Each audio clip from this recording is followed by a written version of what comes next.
It gives me great pleasure to introduce Adam Kreek to you. You'll see Adam just now as he comes up on the camera. Adam is a two-time Olympian who holds 60 medals, including Olympic gold, and multiple Hall of Fame inductions. Adam attended Stanford University, where he completed a degree in geotechnical engineering and hydrology. So he's one of us, as far as I'm concerned. He used this expertise to co-found and subsequently chair the board for Ergo Ecosystems, a social enterprise focusing on production and distribution of petroleum-replacing sustainable eco-products upcycled from waste cooking oil operations. In 2013, and some of you might know this, Adam was part of the first ever expedition to attempt to row unsupported across the Atlantic Ocean from Africa to America. After 73 days alone at sea, he survived a capsize in the Bermuda Triangle. And you know what happens to a lot of people in the Bermuda Triangle, they disappear, but he appeared again, so that's good. And that event is subject of an NBC Dateline documentary, Capsized. And while we're talking about water and boats, Adam was telling us at breakfast this morning he had to take a BC ferry across here. And for those of you who haven't seen the weather recently in Vancouver, it's very foggy from the smoke, and the ferry was slow, so we're very pleased that he's here on time. Although afterwards, one of the board members said, well, you know what, he could have just rowed here, but anyway, he didn't have to. Adam is also a journalist with CBC Sports, a champion for the Canadian Men's Health Foundation, and is an active volunteer with Power to Be, bettering the lives of disadvantaged and disabled youth through cutting-edge outdoor adventure programming. Adam is a big brother with big brothers and big sisters, and has visited hundreds of schools across North America, instilling in the next generation the idea that the secret to happy living is giving. So today, Adam will share with us some of his leadership insights on his journey from failure to Olympic gold in men's eights rowing and his self-supported transatlantic rowing adventure. When we focus on what we can control, says Adam, we embrace what he calls the responsibility ethic. We have the ability to choose our response and make the future happen. So without further ado, let's welcome Adam Kreek to the podium.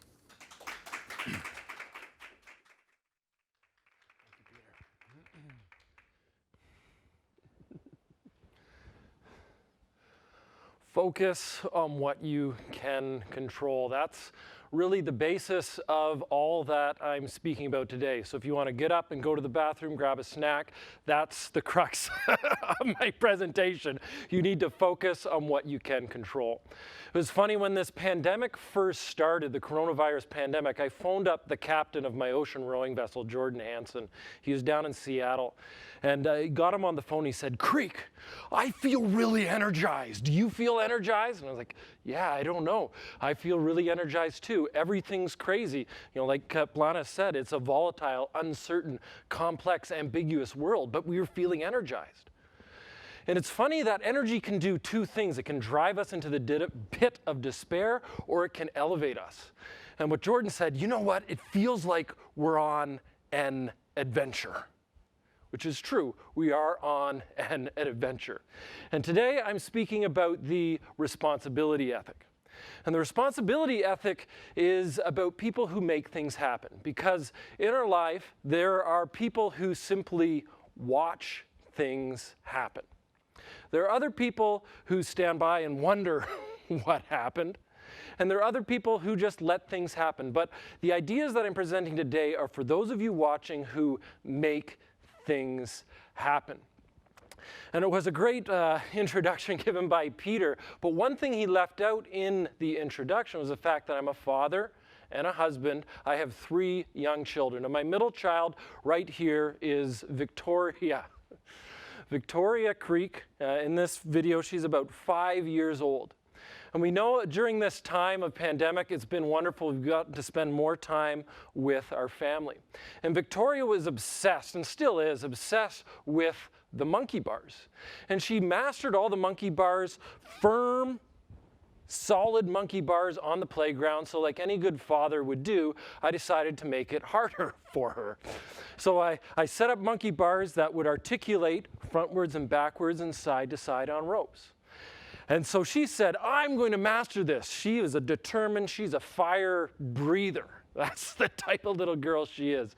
And she said she was going to go from one side to the next. And the question comes to us, why do we keep trying after the rules change? The rules have changed, so why do we keep trying? Why do we keep pushing? Because it's really, really frustrating. And here she is again. Why do we keep pushing, trying to get to the other side when it's not quite the same as it was before? And why do we keep setting new goals? Because the world is VUCA. It's volatile, uncertain, complex, and ambiguous. Right? We've got forest fire smoke. We've got coronavirus. We've got Trump and Biden south of the border. We've got O'Toole and Trudeau and Singh and all these folks north of the border. What's going to happen in the future? Why do we keep setting new goals on our path of career and our path of family, our paths of community involvement? Because there's something inside of us. And if you're one of those people listening who has that fire inside, who wants to make the future happen, who wants to go into the future and lean into the future, these ideas are for you. They should be familiar to you, and they should strengthen your philosophy, and they should strengthen your psychology to keep pushing. Because you're the type of person who has high personal standards. And when you have high personal standards, it hurts when you cannot make it happen. But this is your strength. This is your strength when it hurts inside, when you cannot make it happen.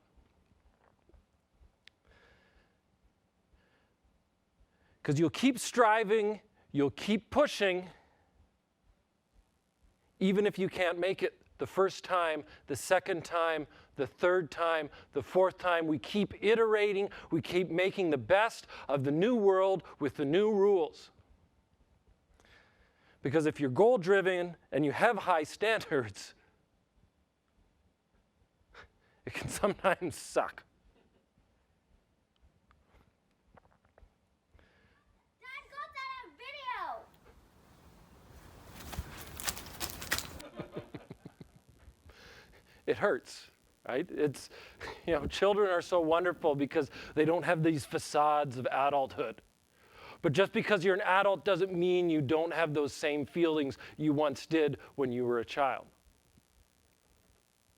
But we know the lessons. We know these lessons. We teach them to our children. Hopefully we were taught them by older people in our lives, by our mentors, by our parents, by our teachers, by our bosses and our leaders.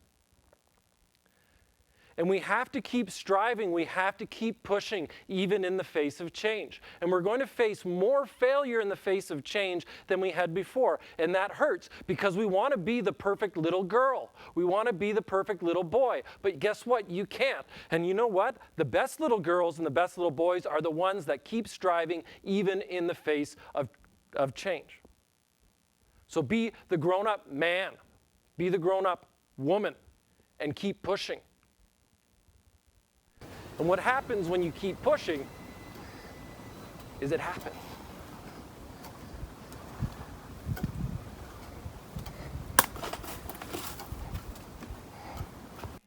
Look at those eyes. That solid, confident feeling of success. Right? And when we strive through change, it teaches us a number of things. It teaches us grit, the ability to keep going, to keep pushing, to know that you're operating from your values, you're operating with your purpose, you're setting your eyes on a target. It also teaches us impermanence of outcomes. Just because you were successful yesterday doesn't mean that you'll be successful tomorrow. And just because you failed yesterday doesn't mean you will fail tomorrow. Like has been said before, success is not final, failure is not fatal. It is the courage to continue that counts.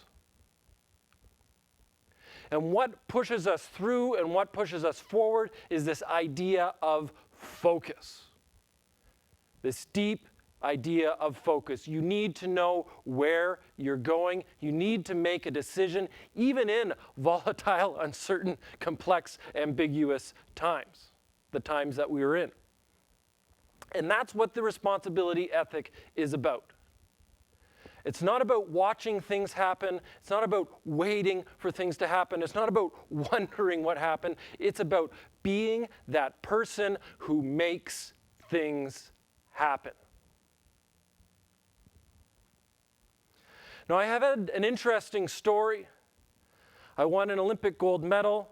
I rode through the Bermuda Triangle, capsized and lived. I went to the Olympics and lost at the Olympics, had a drastic failure. And I won the World Championships for the first time ever a Canadian boat did in history in Seville, Spain. And all of these had successes and failures. Some of them had happy feelings, feelings of joy. Others had feelings of sadness. And I'm going to talk through a few of them today. And really, like I said at the beginning of this talk, the main point of this talk is you have things in your life that you can control. You can control your response to a situation. You can control the response to your emotions.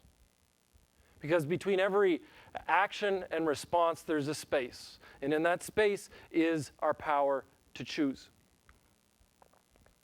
Even with the coronavirus, even with the change, here we are in a conference. We would have loved to be here in person, but here we are. It's live TV. Welcome to the television. Right? It's great to be here. And question is, are you watching this conference? Are you writing down? Are you taking notes? Or are you eating your breakfast? Are you going to the bathroom? Are you cleaning your room? Are you doing your email right now? Are you texting your friends? Are you on social media? And the question is, it's not really about you. I don't really want to make you do anything. The question is, what are you going to get out of this conference is what you put into it. Do you want to be a great environmental operator? Well, that's up to you. If you want to be a great environmental operator, what do the best environmental operators do? Do they pay attention? Well, this is streaming, or do they do other things? Do they have the focus? You have the power to choose. You have the control. It's really up to you. You have the freedom. I've worked with organizations all over the world, all over North America, and now my main job, my day job, is to work with executives. I work with them one-on-one who are in management positions. They've either recently moved into that new management position and they're building skills, or they're transitioning and they're looking to build some kind of succession plan for what's left after them. And the skills that I've learned as an athlete, as an adventurer, were directly transferable into the world of work.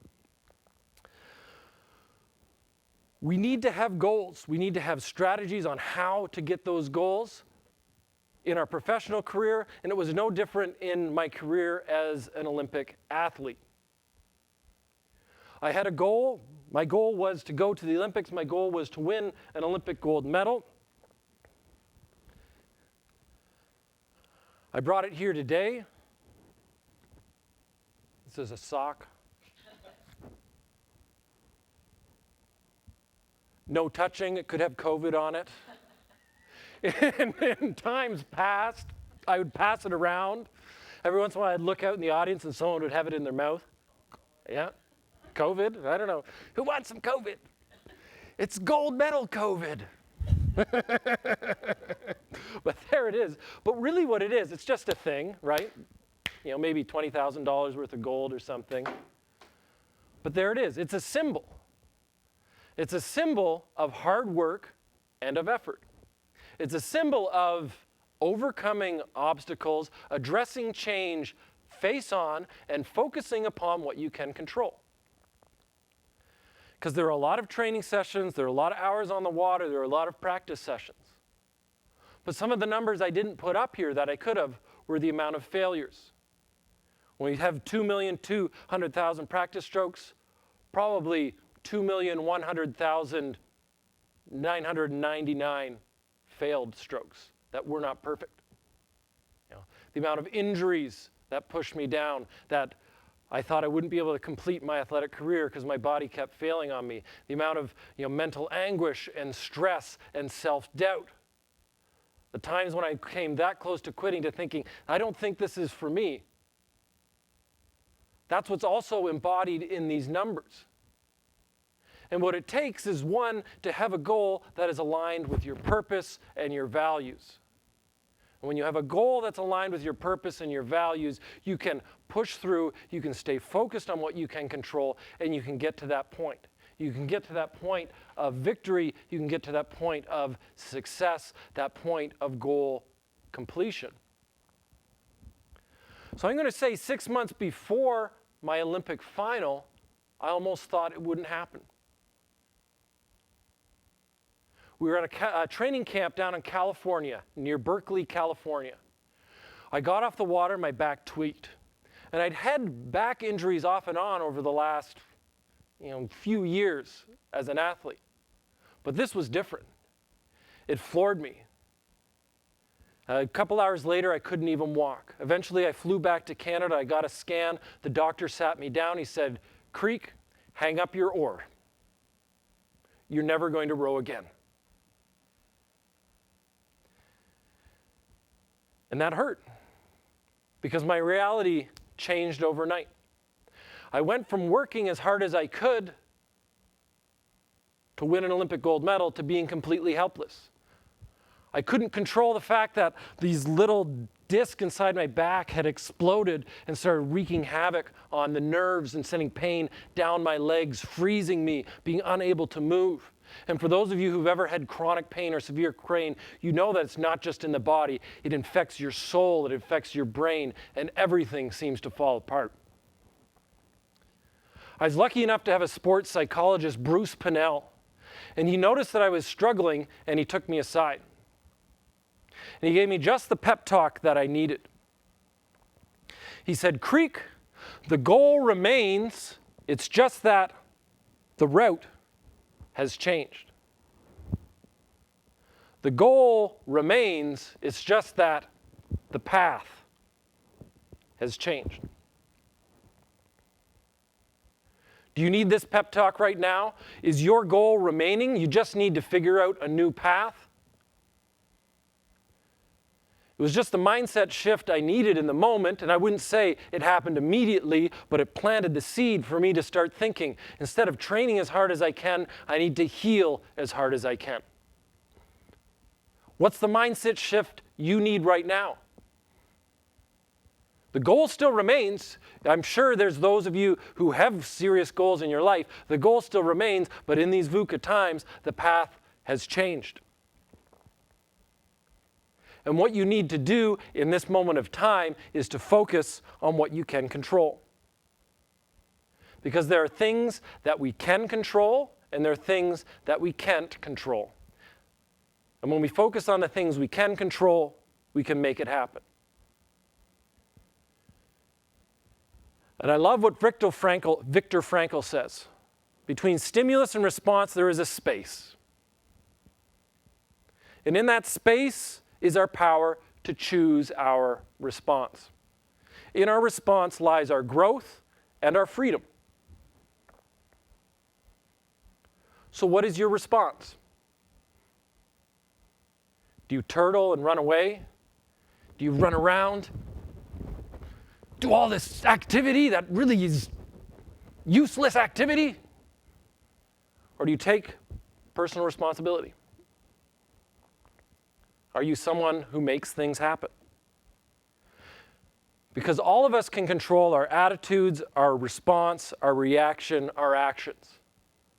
We can't always control our emotions, and they can be very powerful, and they can be really driving, but we can control how we respond to those emotions. We can control how we respond to our response. Sometimes we have habits, and once we identify them, we acknowledge them, we articulate them, we can then start recrafting how we approach difficult situations. There's lots that we can't control, but we can control our response to the situation.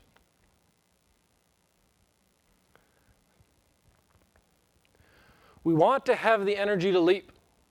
We want to have the energy to go hard when opportunity arises. And even in this current time, there's a lot of hibernating. There's a lot of shrinking back. But you want to make sure that you're ready when that opportunity does show its face, you can leap on it and you can take advantage of it.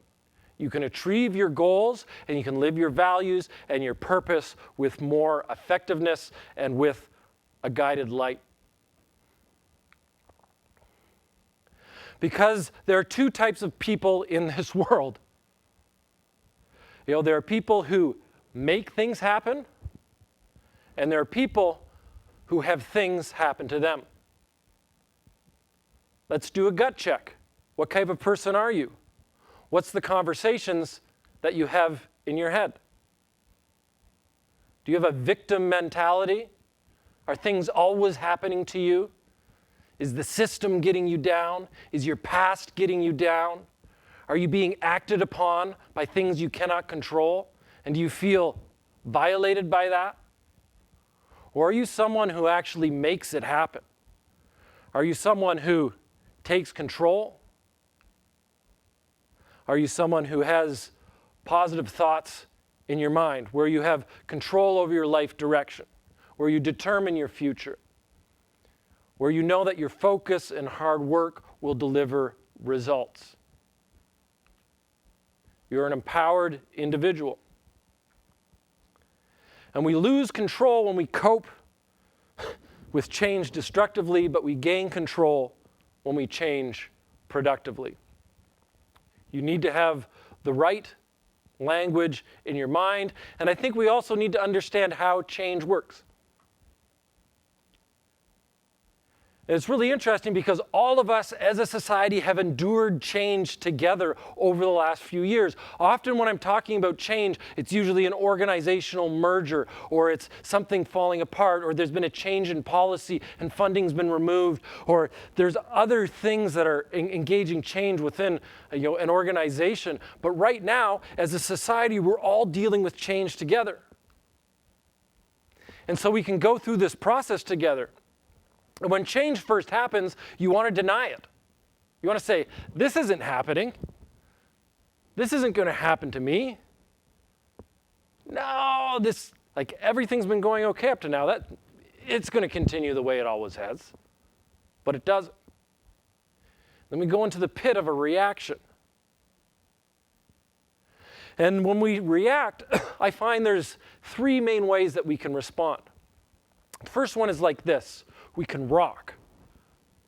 So picture being on a rocking horse. I had a rocking horse for all three of my children. They loved it. But when you think of a rocking horse that's rocking, it moves a lot. But does it go anywhere?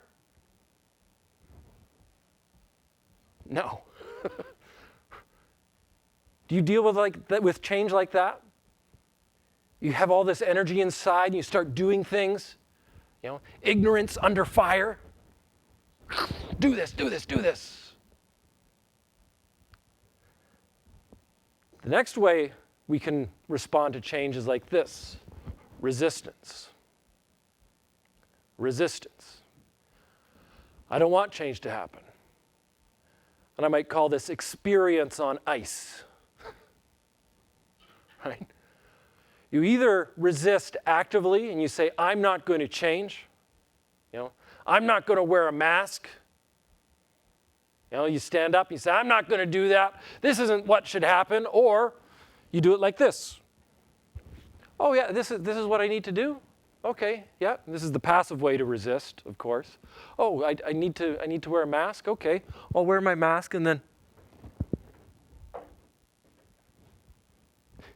don't do it, away from it. But really, what the answer is how are you going to take responsibility? How are you going to take responsibility? Pointing right back at you. So what are you going to do in the face of crisis? I know what I did when I heard that this happened. I can't control the fact that COVID is going anywhere. I can't control that people are freaking out all around me. People are dealing with deep-seated levels of fear. It's become an excuse for people to disconnect and stay away. But what I can control is how I respond. I can exercise. I can eat healthily. I can control addictive tendencies. I can take care of my physical self, my spiritual self, so that I'm strong, so that if I ever do become infected with the virus, I'm going to be okay. How are you going to take responsibility in the face of change? And when you take responsibility, you can be firm, grounded, and rooted. You're rooted in yourself because you know that you are someone who makes it happen. And when you're someone who makes it happen, you can reframe because you can identify the things that you can control and the things that you cannot control. And by focusing on what you can control, you can reframe and you can start focusing on the things that actually matter. You don't get distracted by the news media, by the chitter chatter, by all the talk that's outside. You can actually focus on the task at hand. And then you can commit to a new future that is positive, that is productive, that is good.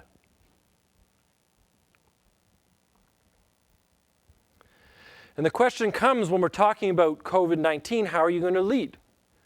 And I'm sure you can see a bit of yourself in all three of these rings. Are you someone who's led by fear? You're hoarding toilet paper, addicted to the media? Are you reactive, spreading toxic emotions, forwarding too many messages, depressed or anxious, angry? We can grow and we can live in a stronger place. We can live in a place where there's learning, where you can be curious instead of being fearful. I wonder what's going to happen. Be like my Captain Jordan, who said, I'm so excited. It's an adventure. What's going to happen? When you do have a choice, choose adventure. You focus on what you can control. You place limits on the media you consume. You have calmness under pressure. You acknowledge that everyone here is trying to do their best. We're trying to do their best with the situation and try to find the deeper truth in the situation. And the final way that we can react is react with this idea of growth. And when we act with growth, we ask questions. We try to figure out, how can we grow more effectively? How can I make new plans? How can I execute in this new normal? How can I come out of this situation ahead? How can I be more supportive and strong for other people? Get out of your own internal world and get external. The surest way to anxiety and depression is to stay in your own world. And the surest way to find grounded confidence is to go out and help other people. You have to focus on what you can control and ignore what you cannot control. And this was certainly apt, and it was certainly something we needed to know when we rowed across the Atlantic Ocean. Myself and 3 other individuals, it took us 4 years to plan for this. We did a training run where we circumnavigated Vancouver Island, and then eventually we moved to the west coast of Africa. We were sponsored by the Canadian Wildlife Federation, and I know there's a lot of scientists out there. We also studied the state of the planet's oceans. That was part of our research imperative while we were going across the ocean. We studied dissolved oxygen content. We collected water samples throughout to bring them back to a professor so we could run him through his mass spectrometer. We studied dissolved chlorophyll content. We were studying dissolved carbon dioxide, conductivity, temperature, density. We had a number of different metrics that we were studying and accumulating for different research scientists. And on top of this, we partnered with the Canadian Wildlife Federation, and we reached between 20 and 30,000 school kids across Canada, America, and West Africa. And when we were on this rowboat, we decided we were going to take a route from Dakar, Senegal to Miami, Florida. Launched from Dakar, Senegal. And this is our actual route. You can see there is a real loop-de-loop.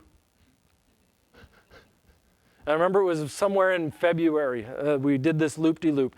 And again, you need to focus on what you can control. And it's a powerful metaphor in times of change. When the winds and currents are against you, where do you point your bow? Where do you point the front of your boat? Do you give up and ride with the currents? Do you give up and ride with the waves? No. You keep pointed in the direction you're going, and eventually the loop will come around and you'll get there. And it was really interesting. We had prepared for a long period of time to go on the ocean, but it was, I don't know what you want to call it, interesting, adapting to time on the ocean.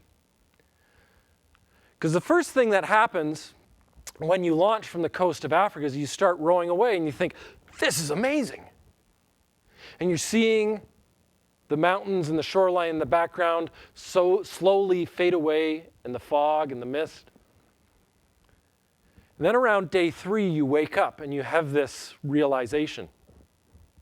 And you start thinking, you're a stupid man. Why do you do this to yourself? Right? I hate this. I'm an idiot. And it becomes very, very difficult. And you remember that change curve. You first deny it, and then you start reacting and responding. And how are you going to control this response? Sometimes you can't control the emotional response, but you can control your intellectual reaction to your emotion. And you can question the truth. Because just because you feel something doesn't make it true. Say that one more time. Just because you feel something doesn't make it true. Facts and feelings can be different. So you can use your thinking brain to find the difference between facts and feelings. And as you're going through it, and as you're adapting, you start to realize what truly matters. And around day 9, we started to slot into it. Myself, Jordan, my captain, and our 2 other crewmates, I started to say, you know what? This is okay. I can do it. And that's when you started to adapt to the self-talk. You started to have better conversations with yourself and your teammates. You started to realize, we can deal with this. This is going to be uncomfortable. This is new. This is a different environment. We were in a very small living space. I want you to think 4 feet wide, 4 feet high, 8 feet wide. That's your sleeping compartment. The deck is a bit longer, 6 feet by 15 feet is your deck. And that's where you're living. And on top of that, you're dealing with blisters. You're dealing with seasickness. You're eating a dried food.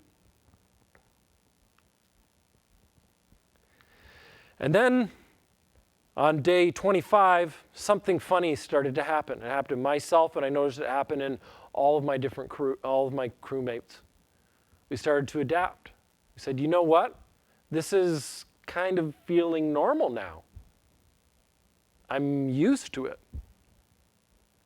This change I didn't like it. It made me feel funny. To a certain extent, as humans, we're wired with 3 base emotions. We want to pursue pleasure, avoid pain, or conserve energy. And these 3 driving forces: pursue pleasure, avoid pain, conserve energy. And so as we're enduring change, we're either thinking, I want to avoid the pain of this change, I want to find pleasure because I'm lacking pleasure right now, or I want to conserve energy. If I go through this change, it's going to take a lot of work and a lot of effort. And by knowing this, we can use our thinking mind to gain strategies to make sure we're mitigating our desire for pleasure, our avoidance of pain, and our desire to conserve energy, and actually making the right decisions. Because just because you feel it doesn't really make it true. And when you start adapting, you start enjoying it. And that's what happened. We got out. And it was funny, I thought I was just going to endure the row across the ocean. And around day 35, we started to have absolutely incredible experiences. We saw beautiful things. We saw whales jump. We had dolphins. We were herded by a stampede of thousands and thousands of dolphins. They came by us. We had flying fish come and land on our boat. We had flying squid land on our boat. And we ate them. They were good.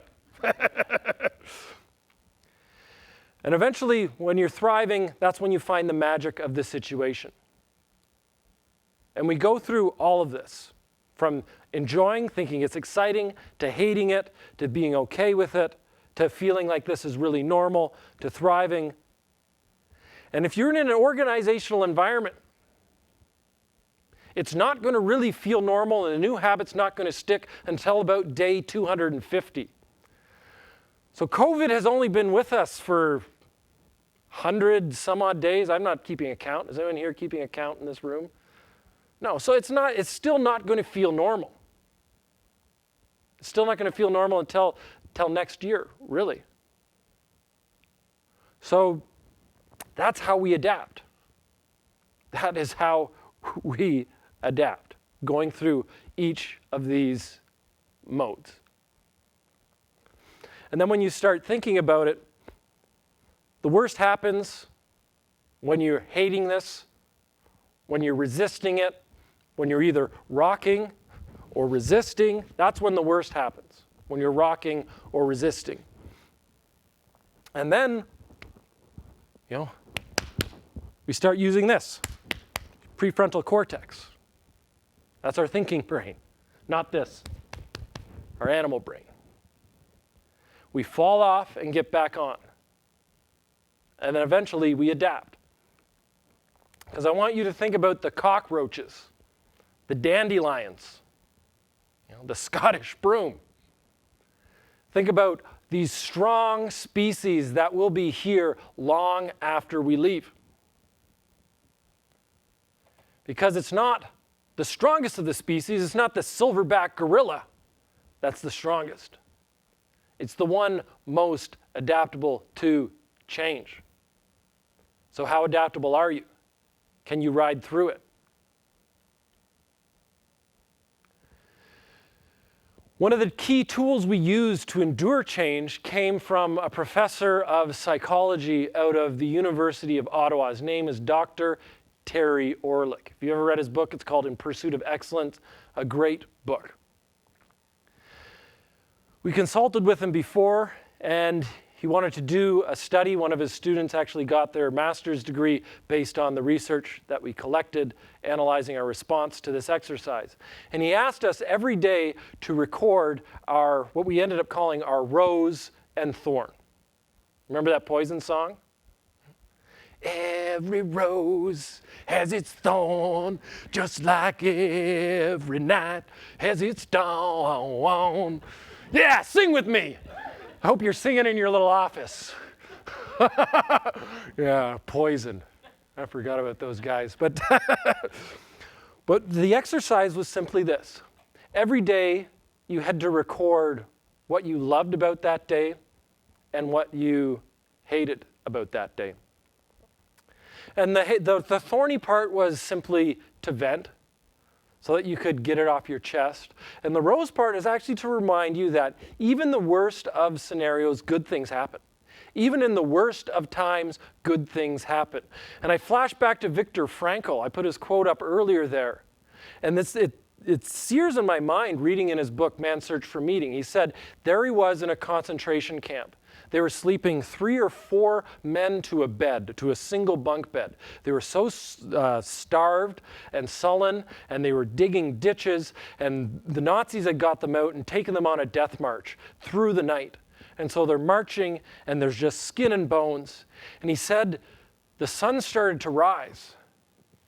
And as he looked at the sunrise, he started to cry. He started to cry at the sunrise. He thought, how could something so beautiful exist? And even in the direst of situations, we do have the ability to experience beauty. We have the ability to experience love, the ability to experience gratefulness, compassion, these higher sides of our human nature. We want to remind ourselves that we are capable of this. I even remember on this ocean road, It was about 10 days in. And I remember it was 2 in the morning. It was a waning gibbous moon. So it was not quite full. It was shrinking, still a little rounded. And there were these giant waves that would come up all around us. And every once in a while in the distance, you'd hear this noise. It would just go, and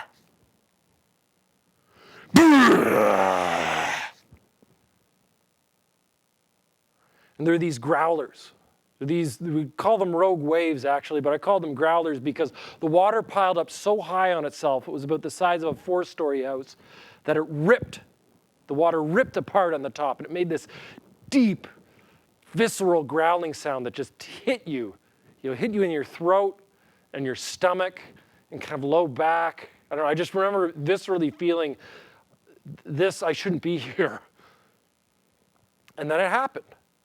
One of these growlers decided to come right up underneath our boat. It picks us up, and it picks us to the top of the wave, and it tilts us over. And we skid down, we start surfing to the side of the wave. And as we're surfing down, a wave comes and hits Jordan.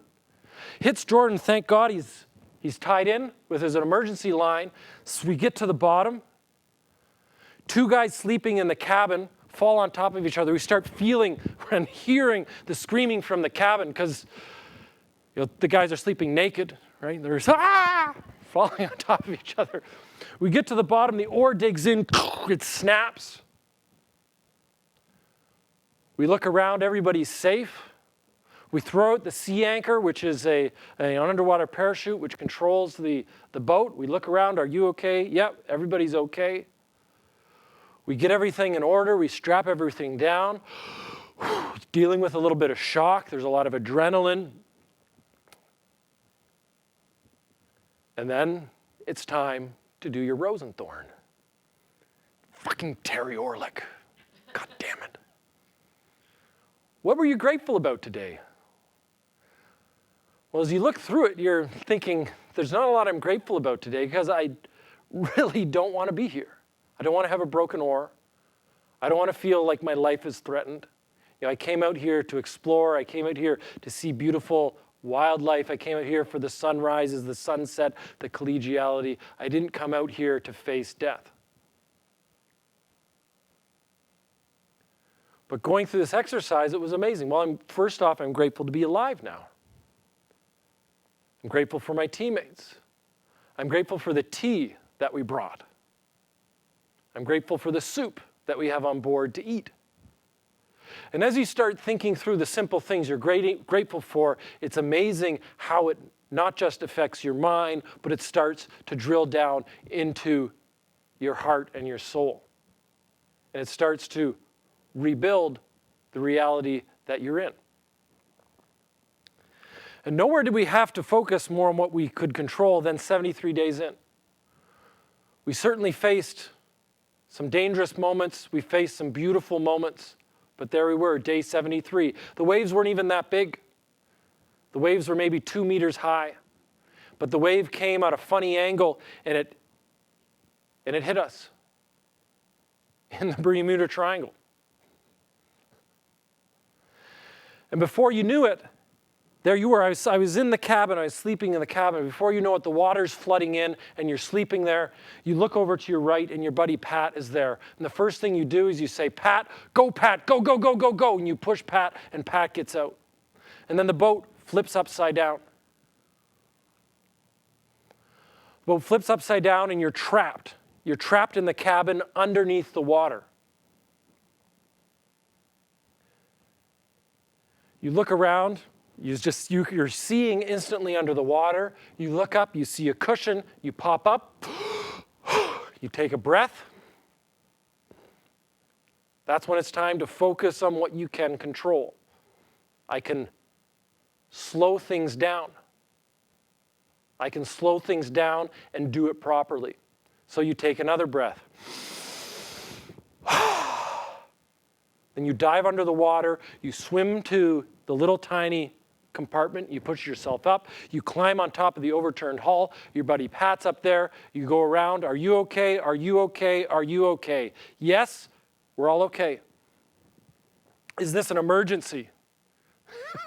I think it is. And we had with us these little beacons.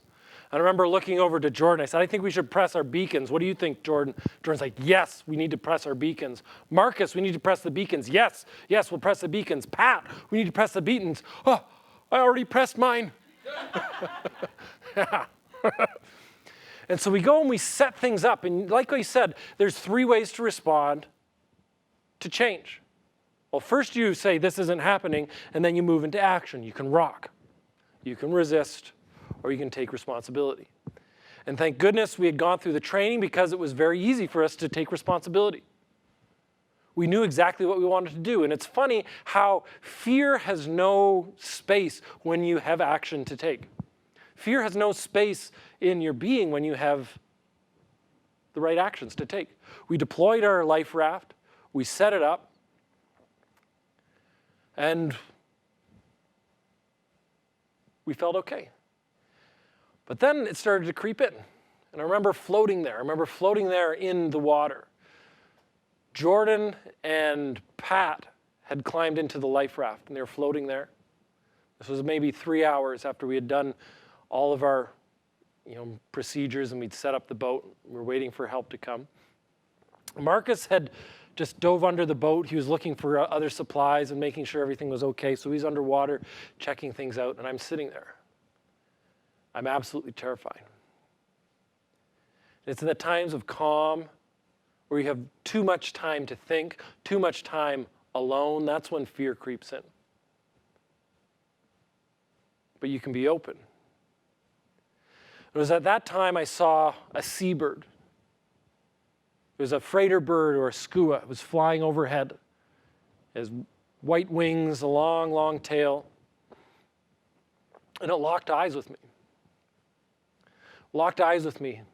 And we had a scientific partner at Lethbridge, the University of Lethbridge, Rick Mrazek, and he had died while we were rowing across the ocean, died of a heart attack. He was a big supporter.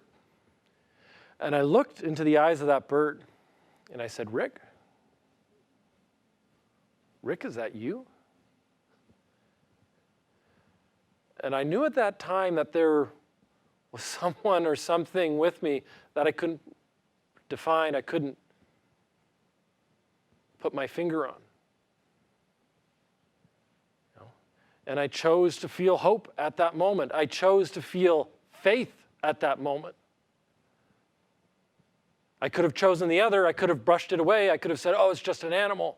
But no, I chose to feel faith. I chose my response to this situation.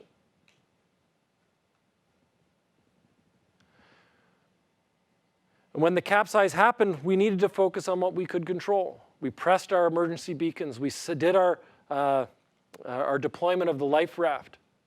We executed upon our training. We looked after each other. We went through the change curve. We denied it, we reacted to it, and eventually we took responsibility, which gave us the power to reframe this disaster. We were able to reframe this disaster, and I'll tell you about our reframing shortly. But first I'll tell you about the rescue. Because there we were outside. This was taken by Pilot Harper from the U.S. Air Force, or the U.S. Coast Guard, actually. And Harper was flying overhead, zooming. They threw out a couple supplies, radios. We eventually radioed up to them. We got in contact with him, and he said, yeah, we got the MV Hygiene coming to pick y'all up. Oh, MV Hygiene. What kind of boat is that? I look over at Jordan. Jordan's like, I think that's a clean boat. Clean boat. This is what it was. NYK Group. It was a ship. It came from Newark. It was heading to San Juan, Puerto Rico. They came up next to us. They dropped down a rope ladder. We climbed up bit by bit. And eventually we each got on board. They wrapped us up in wool blankets. We had some corn soup, the best fettuccine Alfredo I've ever had in my life. Best shower I've had in my life, by the way. Picture 73 days at sea, no freshwater shower. That was nice. And you have all these sores all over your body because whenever you get a nick or anything, it doesn't heal because of all the bacteria. Seem to heal overnight. And as we were on this boat and we were driving to San Juan, Puerto Rico, we started to process actually what was happening. How are we going to reframe this? How are we going to reframe this disaster in a way that we can make the best of it? And I love this insight on the Chinese character for crisis, because it's two characters put together. One is danger and one is opportunity. So in every danger, there exists an opportunity. So what is the opportunity? If you're facing danger, are you looking for the opportunity in it? Do not let any good crisis go unwasted. How are you using this as an environmental operator? How are you using the current times as an environmental operator to focus on what you can control and uncover the opportunities? Because there will be opportunities there. And if you're caught in the rock, or you're caught in the resistance, or caught in the passive resistance, you're not going to be the one who makes things happen and drives it forward. What we ended up doing was being able to rescue the boat. We went back out with a tugboat. We ended up being able to spin the disaster into something that was positive. We got an immense amount of media attention for this. And our title sponsor, I remember sitting down with him afterwards, after the whole disaster. I said, I'm sorry. I'm sorry it ended like this. And our sponsor looked back at me and says, first off, I'm glad you're safe. I'm glad you prepared properly. And I'm glad that all of you came out safely. And second off, because of the attention we got from this disaster, we made more money than we ever could have had you crossed successfully. So, where is the silver lining? We know it intuitively. You've heard it before. I'm sure you're very smart people. You've heard this idea before. So I'm going to challenge you directly and say, you know it. And just because you know it, just because you have the mental model, doesn't mean you're living it. So are you actively looking for that silver lining? Are you looking for that opportunity in the face of crisis, in the face of change? What is it? What is it? So I'm wrapping this up right now, but I want to stay connected with you. So you can connect with me on Twitter, on LinkedIn, or you can send me a quick note, info@kreekspeak.com. I'll be checking that later today. I've got a book if you're interested in it. And if you want these slides, I can send you the slides. Just send me a note on any of these 3 platforms, and I'll send them to you. If you're interested in executive coaching, we can have a conversation. I'll talk you through the first call and give you information if that's something you want for your professional development, to be a better leader, to earn more in on your career, or to transition more effectively. If you're interested in other future events, this is part of what I do for a living and what I love to do. So if you have any ideas of where I could work in the future, I would appreciate that. And if you want a free chapter of this book, let me know. I'll send it to you to read. So I'll finish with some of these key ideas. The goal remains. The goal you had before this crisis hit still remains. It's just that the path has changed. And you need to focus upon what you can control. And when you focus on what you can control and ignore the rest, you're able to engage with change effectively.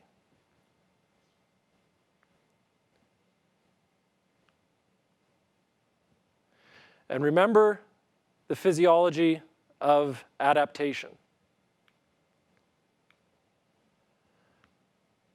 Where are you in this adaptation process? If you fall off, you get back on. Remember Victoria, my daughter, at the start of the presentation. She fell off, she got back on, and if you have the perseverance, if you focus on what you can control, if you separate facts from feelings, if you drive it hard, you'll get there. You'll get to that next gold medal moment. And I'll leave you with this final wish. May your seas be choppy, May the winds be unfavorable, and may the currents regularly push you off course, unveiling wonders and blessings that you never could have predicted. Work hard, be authentic, persevere, and may your next sunrise sparkle and warm the soul. Thank you very much.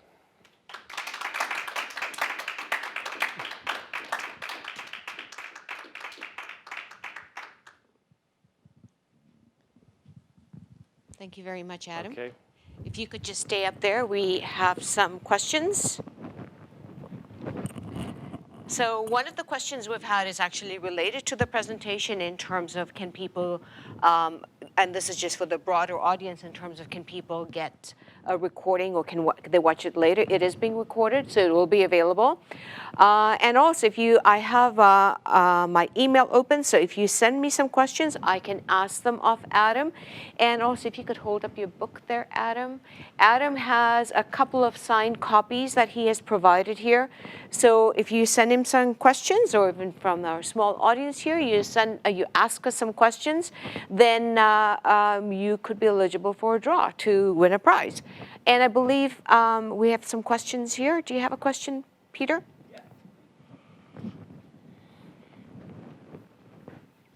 Thanks, Adam. That was a great presentation. You talked about gratitude building resistance and that rose and thorn. I love that every day. Whether when you were going through that rose and thorn, were there other aspects to that? You talk about gratitude building resistance. Were there other aspects that helped build that resilience that sort of kept you going? I mean, were you sharing those with each other to sort of build each other up, or were you just sort of sending those back to the mainland? We would share, we go through the exercise of sharing that with one another. And it was interesting for me to go through this process of journaling. Up to that point in my life, I'd never gone through a structured journaling exercise. As a kid, I remember in grade 4, my teacher saying, okay, we're gonna write in our journal today, class. And you'd write in your journal, and it didn't really mean anything. But I think as we age, as we start to approach middle age, and we're dealing with the throes of life, right? You're dealing with family, with children, with aging parents, with career. There can be a lot going on internally that you need to sort out. And to build our emotional intelligence, I think journaling can be very effective. So gratitude was one. Things to look forward to was another thing. What are you looking forward to? That was another key question that would come in. And even things that you're grateful for, not necessarily related to the time, just being grateful for something in general. So that's, I think there's a lot of resources out there to find a journaling practice that works for you, but I definitely recommend it to anyone who's enduring change at any time. Great. Thanks very much. Thank you. And I'm going to move on to a few questions, but I do have some feedback here. And one person says, that was so well said. That was awesome. Thank you. And I have someone else saying, not so much a question, but a huge thank you for Adam's inspirational presentation. And I do have some questions too. Okay. So one of the questions is, what are your plans now for the future? What are my plans for the future? Well, currently, actually, environmental operators might find this interesting. I'm currently installing a reverse osmosis filtering system in my household. I'm at the end of a renovation of the house. So we started that right as COVID had hit. So that's been interesting to go through COVID and the renovation. Moving forward in the future, I'm an executive business coach. So I've got 3 kids, a mortgage, minivan. So rowing across oceans and being an Olympic athlete doesn't quite pay the bills. I've gone through a lot of work to figure out what my ideal career path would be, and this is a good one. So I work with senior level managers in organizations to help them improve their leadership skills. And I'm involved in a number of other small businesses. There's a rowboat manufacturer on Vancouver Island called Oarboard and Whitehall Spirit Rowing. You can check them out.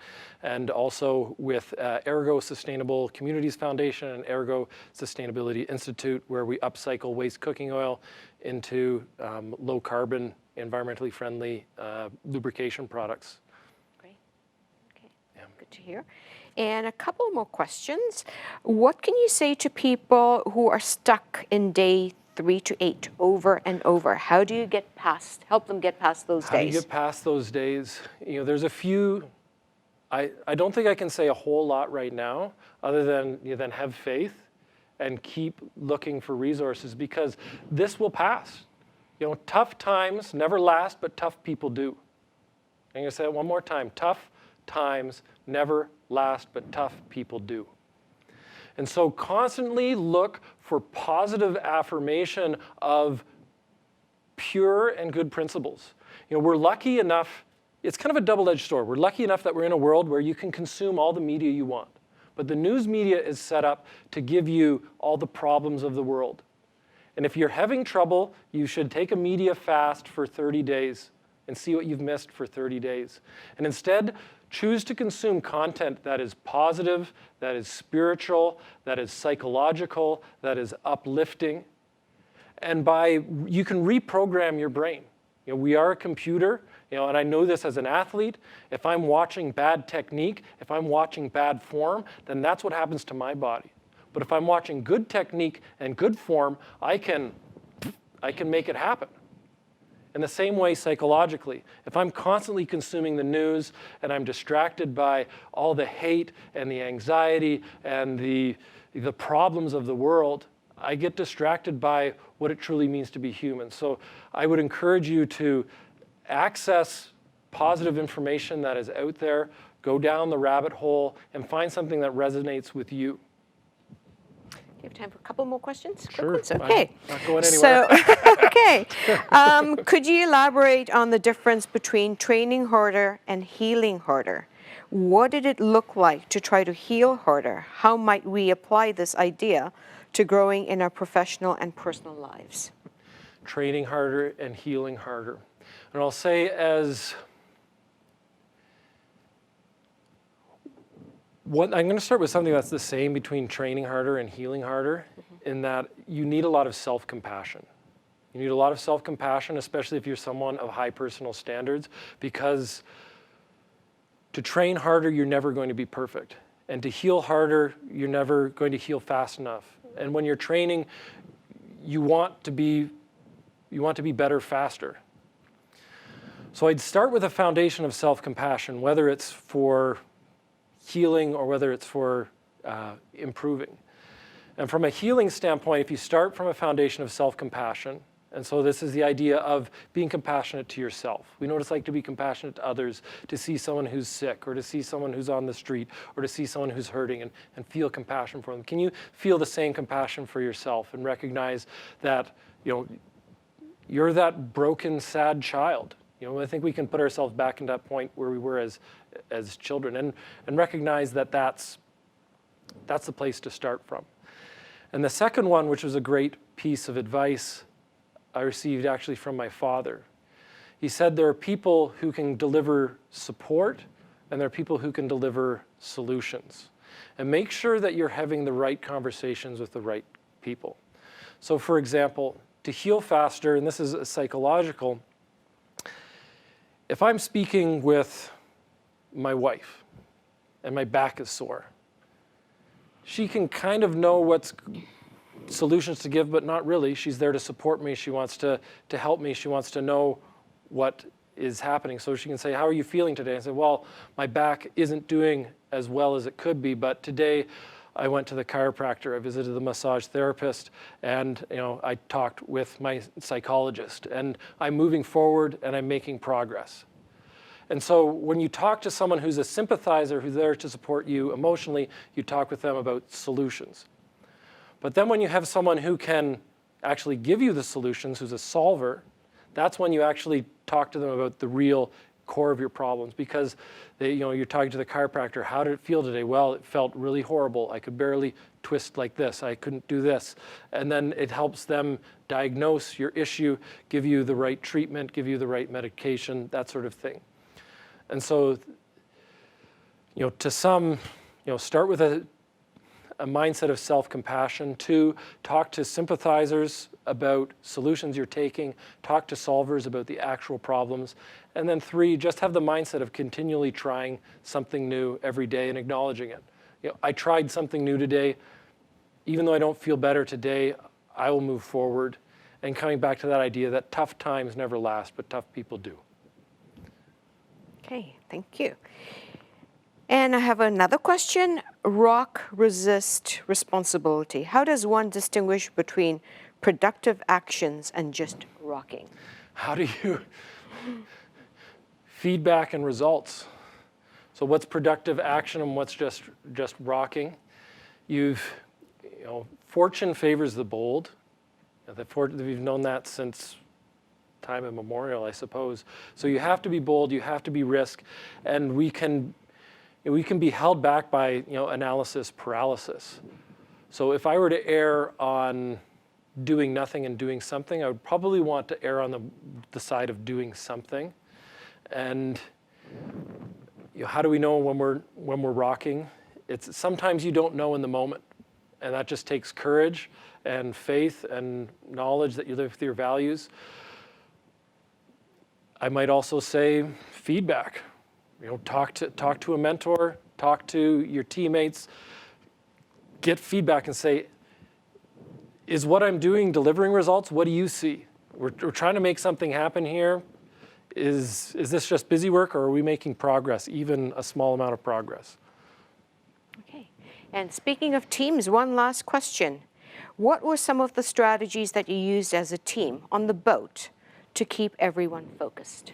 What were some of the strategies we used on the boat? They were actually quite simple strategies. First one was love. General love, understanding, just like that grounded feeling that we're here for one another. And another thing we did to keep everybody together was actually an exercise we did in the desert. We ran to the Sahara Desert before we rode across the ocean. We had something we called the airing of grievances. So we sat around in a circle. It was you. We basically looked at each other and said, this is what annoys me about you. And then you would say the same to me. And it was really uncomfortable. But at the same point in time, we were able to deal with personality conflicts in a very safe space proactively. So there's an element of proactive behavior that allowed us to deal with it as a team. Other one was to get the right people on the boat. So we wanted to make sure that we had good people, people who were grounded in respect, people who were grounded in, who were able to adapt, people who were loving, who were kind, who were compassionate. Those were the types of people we selected for a boat. We had some team members, as we were preparing, that didn't quite fit that mold, and we had to deselect them and get other people who actually would be the right people on the boat. Okay. Yeah. Well, thank you very much, Adam. That was really, truly inspiring. Okay. And we'll just do an elbow bump, considering COVID times. And I have your questions that came through, and we'll put those all in a hat, I guess, and we'll draw out 2 names for Adam's book. And once again, thank you very much, Adam. And people can ask you questions on Twitter, and so we'll send out those links after the conference so you can get in touch with Adam. And I firmly believe that in Canada, we don't do enough to support our Olympic athletes. So if you can hire Adam as a consultant, that would be awesome. And once again, thank you very much.